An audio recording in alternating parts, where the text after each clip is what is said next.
माता की, भारत माता की। मैं मेरा भाषण शुरू करने से पहले ये नन्ही सी गुड़िया भारत मां का रूप लेके आई है। मेरी तरफ से बहुत बहुत अभिनंदन बेटा, शाबाश।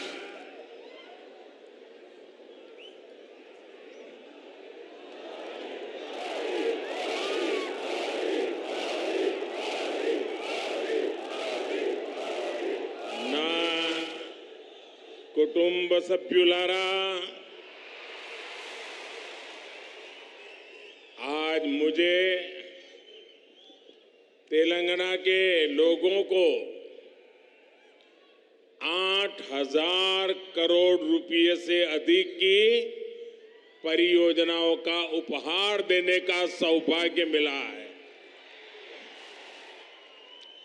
एनटीपीसी के आधुनिक पावर प्लांट से तेलंगाना के औद्योगिक विकास को एक नई गति, तेज गति मिलने वाली है। और इस प्लांट में जो बिजली पैदा होगी उसका ज्यादा हिस्सा तेलंगाना को ही मिलेगा, आपको ही मिलेगा। और इससे आपकी ईज ऑफ लिविंग बढ़ेगी। भाइयों बहनों, आपको याद होगा इस प्रोजेक्ट का शिलान्यास करने का सौभाग्य मुझे मिला था। और ये मोदी की गारंटी की ताकत देखिए, आज मोदी ही आके उसका उद्घाटन कर रहा है। आज ही रेलवे और हेल्थ के भी कई प्रोजेक्ट्स तेलंगाना के मेरे भाइयों बहनों के चरणों में आज मुझे समर्पित करने का सौभाग्य मिला है। इनसे तेलंगाना के लोगों के क्रिटिकल केयर की सुविधा मिलेगी और कनेक्टिविटी भी बढ़ेगी। तेलंगाना और तेलंगाना के लोगों के कल्याण के प्रति भाजपा का, बीजेपी का संकल्प लगातार मजबूत हो रहा है। ना कुटुंब सभ्युलारा, आज सबसे पहले मैं निजामाबाद की माताओं, बहनों, बेटियों को धन्यवाद देना चाहूंगा। और आज यहां इतनी बड़ी तादाद में माताएं बहनें स्वागत करने, आशीर्वाद देने आई, उससे बड़ा जीवन का सौभाग्य क्या होता है। तेलंगाना की मेरी बहनें एक बड़ी क्रांति का हिस्सा बनी है। तेलंगाना की मेरी बहनों ने इतिहास बनाया है। कुछ ही दिन पहले संसद में नारी शक्ति वंदन अधिनियम पास हो गया है। कांग्रेस और उसके इंडी अलायंस, एक गठबंधन गठबंधन 30 साल से उसे रोककर बैठे थे। उनको किसी की परवाह नहीं थी। भांति भांति के चालाकियां करते थे, दिखावा करते थे और खेल दूसरा खेलते थे। लेकिन इस बार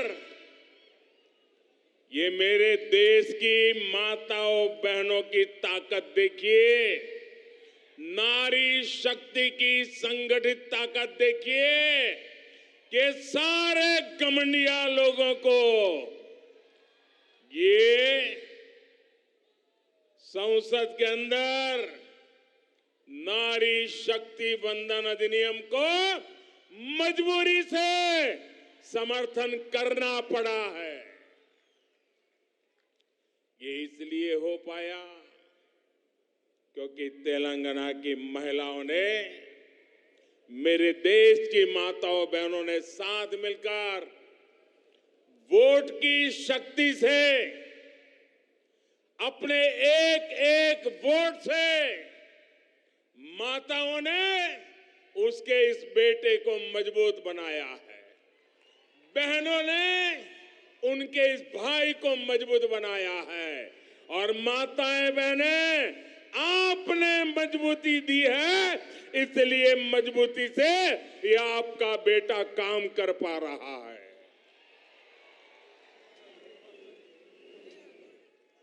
నా కుటుంబ సభ్యులారా, तेलंगाना वो राज्य है जिसने देश के विकास में हमेशा अपना योगदान दिया है। आप भारत की प्रगति के आधार है। तेलंगाना में चारों तरफ टैलेंट ही टैलेंट है। जब दुनिया में इतनी बड़ी कोरोना महामारी आई तो तेलंगाना ने भी वैक्सीन बनाकर पूरी दुनिया में भेजी। तेलंगाना के लोगों में विकास की जो एस्पिरेशन है उसे मैं भली भांति समझ सकता हूं। अभी मैं देख रहा था, क्या वाइब्रेंसी थी, क्या ऊर्जा थी, क्या जुनून था। मेरे साथियों, आपको 100 सलाम।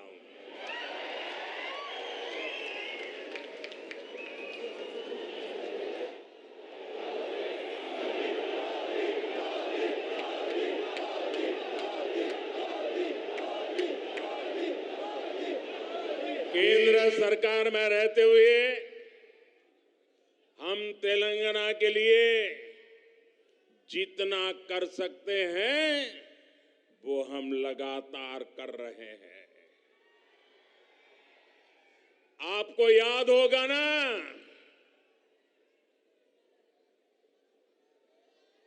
हम लोगों ने निजाम की हुकूमत, देश तो आजाद हुआ था लेकिन हमारा ये हैदराबाद और ये सारा इलाका आजाद नहीं हुआ था। निजाम अड़ंगे लगा करके बैठा था कि नहीं बैठा था? बैठा था कि नहीं बैठा था? एक गुजराती बेटा सरदार वल्लभ भाई पटेल, उसने ताकत का परिचय दिया और आपकी आजादी को पक्का कर दिया। आज दूसरा गुजराती बेटा आपकी समृद्धि के लिए आया है, आपके विकास के लिए आया है, आपकी भलाई के लिए आया है। हमने तेलंगाना में नेशनल हाईवेज, नई रेल लाइनों, नए अस्पतालों का निर्माण किया है। भाजपा सरकार ने यहां बीआरएस सरकार को तेलंगाना के विकास के लिए भारी धनराशि भी दी है, लेकिन दुर्भाग्य से बीआरएस ने तेलंगाना के लोगों के लिए भेजागा जो पैसा भेजा ना, उसमें भी लूट चलाई। लूट सके तो लूट, यही उनका मंत्र है। ना कुटुंब सभ्युलारा, भारत जैसे लोकतंत्र देश में प्रजा का महत्व होना चाहिए, परिवारवादियों का नहीं। और इन्होंने तो लोकतंत्र को लूट तंत्र बना दिया है, प्रजातंत्र को परिवार तंत्र बना दिया है। तेलंगाना के निर्माण के लिए हजारों परिवार संघर्ष करते करते तबाह हो गए। अनेकों नौजवानों ने बलिदान दिया, माताएं बहनों ने मुसीबतें झेली, लेकिन एक परिवार ने सब कुछ कब्जा कर लिया और उन परिवारों को कोई पूछने वाला नहीं है। तेलंगाना में बस एक ही परिवार ने यहां के लाखों परिवारों के सपनों पर कब्जा कर लिया है। वर्तमान तेलंगाना में या तो केसीआर खुद है, या उनके बेटे हैं, या उनकी बेटी है, या उनके भतीजे हैं, या उनके भांजे हैं, या चाहे उनके ससुराल वाले हैं। कोई बचा ही नहीं है, बस यही काम, लूटो। क्या आपने कभी सोचा है कि वो कैसे आपके एक वोट का उपयोग केवल अपने परिवार को अमीर बनाने में कर रहे हैं? इन लोगों ने तेलंगाना में भाई भतीजावाद और भ्रष्टाचार को बढ़ावा दिया है। ना कुटुंब सभ्युलारा, परिवारवाद का सबसे बड़ा नुकसान देश के युवा को उठाना पड़ता है।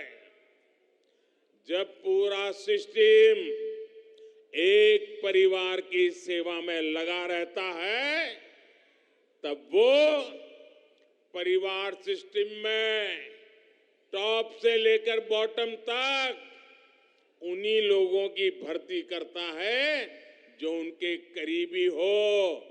तेलंगाना के नौजवानों को वो अवसर नहीं मिलता है। फिर किसी भी महत्वपूर्ण पद पर तेलंगाना के तेजस्वी युवा को भी कोई मौका नहीं मिल पाता है। इन लोगों से अलग बीजेपी एक ऐसी पार्टी है जो किसी विशेष परिवार के बजाय सामान्य मानवी और उसके परिवार के लिए काम करती है। ना कुटुंब सभ्युलारा, तेलंगाना के लोगों को ये कांग्रेस से भी बहुत सावधान रहने की जरूरत है। ये तो बड़े खिलाड़ी हैं, इनको देश समाज कुछ लेना देना ही नहीं है। और पूरा हिंदुस्तान कांग्रेस को नकार चुका है, नकार चुका है। और आप तो जानते हैं, कांग्रेस जिस राज्य में से एक बार जाती है, फिर उसका सरकार में वापस आना बहुत मुश्किल हो जाता है। और इसलिए कांग्रेस की कोशिश किसी भी तरह वोटों का बंटवारा करने का कॉन्ट्रैक्ट लिया है, और बीआरएस कांग्रेस को वोटों का बंटवारा कराने के लिए तिजोरी खुली करके बैठ गई है। पर्दे के पीछे खेल चल रहा है, बैकडोर एंट्री। ये बीआरएस और कांग्रेस की भरपूर चल रही है। इसके लिए वो राज्य की अन्य कमजोर पार्टियों को अपना सहारा बना रहे हैं। आज जब तेलंगाना में बीआरएस की हार तय है, बीआरएस का पराजय तय है, बीआरएस का जाना तय है, तो कांग्रेस ने पर्दे के पीछे बीआरएस से गठबंधन कर लिया है। कर्नाटका चुनाव में बीआरएस ने कांग्रेस की जमकर मदद की थी और अब इस चुनाव में कांग्रेस अपना कर्ज उतार रही है, क्योंकि कर्नाटक में भरपूर खजाना, ये तेलंगाना की जनता से लूटा हुआ माल कर्नाटका में कांग्रेस को दे दिया गया ताकि वहां कांग्रेस जीत जाए, फिर उसको मिलकर के तेलंगाना में जिल जाए। ये बीआरएस खेल करती है भाइयों। मैं आज पहली बार एक रहस्य खोलने जा रहा हूं। खोल दूं? सच बता दूं? बता दूं? बता दूं भाइयों? पहले कभी नहीं बताया, आज बता देता हूं। और मेरे पत्रकार मित्रों से भी कहता हूं, जांच करवा लेना। 100% सच्चाई बताने आया हूं मैं आज। जब हैदराबाद म्युनिसिपल कॉरपोरेशन का इलेक्शन हुआ, भारतीय जनता पार्टी 40-45 सीटें जीत करके आ गई। 48 किसी को बहुमत नहीं मिला। केसीआर को सपोर्ट की जरूरत थी और आपने देखा होगा हैदराबाद कॉरपोरेशन के चुनाव के पहले वो एयरपोर्ट में पूरी फौज लेकर के मेरा स्वागत करने के लिए आते थे, बढ़िया बढ़िया माला पहनाते थे, बहुत सम्मान करते थे, याद है ना? फिर क्या हुआ भाई? अचानक बंद हो गए। अचानक इतना गुस्सा क्यों निकल रहा है? इसका कारण यह है कि हैदराबाद के चुनाव के बाद, ये भी तारीख चेक कर ले मीडिया वाले, वो दिल्ली मुझे मिलने आए, बहुत बढ़िया मुझे शाल उड़ाई, बहुत मुझे आदर किया और इतना प्यार दिखाया, इतना प्यार दिखाया, ये केसीआर के कैरेक्टर में ही नहीं है। और फिर मुझे कहने लगे कि आपके नेतृत्व में देश प्रगति कर रहा है, हम भी एनडीए का हिस्सा बनना चाहते हैं, आप हमें एनडीए में शामिल कर दीजिए। मैंने कहा आगे क्या? बोले हैदराबाद में म्युनिसिपल कॉरपोरेशन में हमारी मदद कर दीजिए। मैंने केसीआर को कहा, आपके कारनामे ऐसे हैं, मोदी आपके साथ जुड़ नहीं सकता है। हैदराबाद में हमें विपक्ष में बैठना पड़ेगा तो बैठेंगे। केसीआर की सरकार हमारे कार्यकर्ताओं पर जुल्म करेगी तो जुल्म सहेंगे, लेकिन हम तेलंगाना की जनता से दगा नहीं कर सकते हैं। भले तेलंगाना की जनता ने हैदराबाद में हमें पूर्ण बहुमत दे दिया, लेकिन 48 सीट भी तेलंगाना का भाग्य बदलने की शुरुआत है। और मैंने उनसे हर प्रकार से मदद करने का इनकार कर दिया, उनको एनडीए में एंट्री देने से इनकार कर दिया। उसके बाद उनका दिमाग फटका फिर तो वो भांति भांति से दूर भागने रहे। मैं भ्रष्टाचार के सवाल पूछने लगा, फिर एक बार दोबारा आए।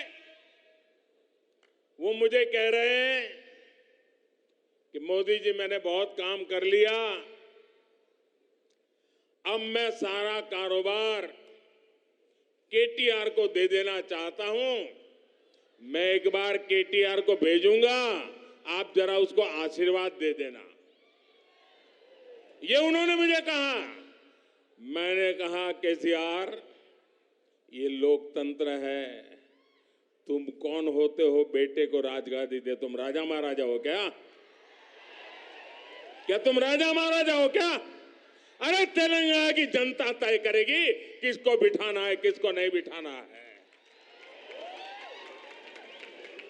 बस वो दिन आखिरी था। उसके बाद एक बार भी वो मेरे से आंखें नहीं मिला पा रहे। मेरा परछाया भी देखने की हिम्मत नहीं बची उनकी।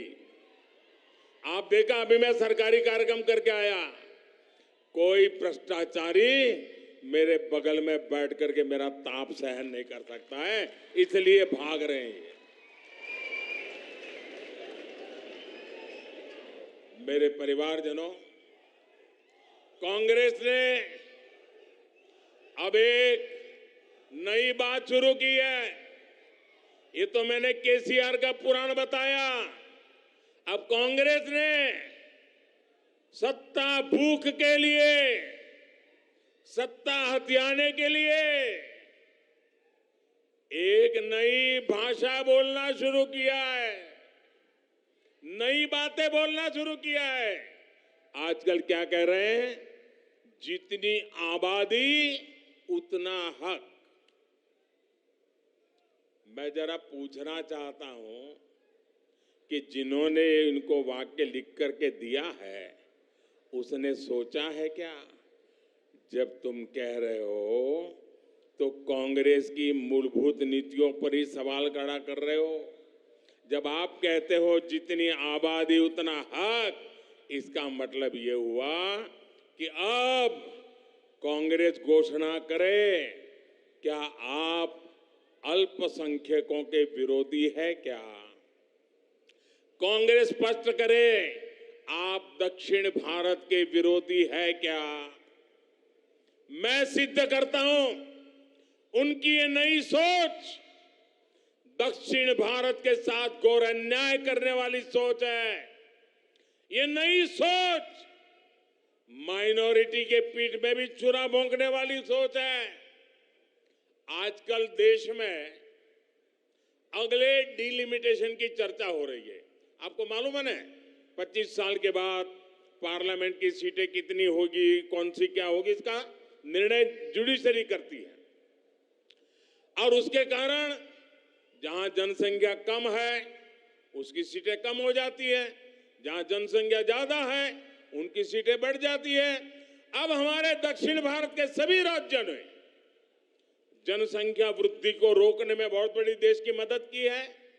अब कांग्रेस का नारा ऐसा है कि जिसकी जितनी आबादी उतना उसका हक। इसका मतलब अब कांग्रेस दक्षिण भारत के संसद सदस्यों की संख्या कम करने का नाटक करने जा रही है, खेल खेलने जा रही है।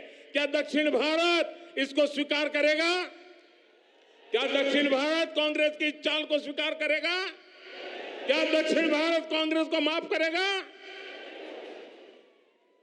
इसी विषय पर मैं कांग्रेस के नेताओं को साफ कहता हूं, देश को मूर्ख मत बनाओ, स्पष्ट करो क्या कारण है दक्षिण भारत के राज्यों को अन्याय करने के खेल खेले जा रहे हैं।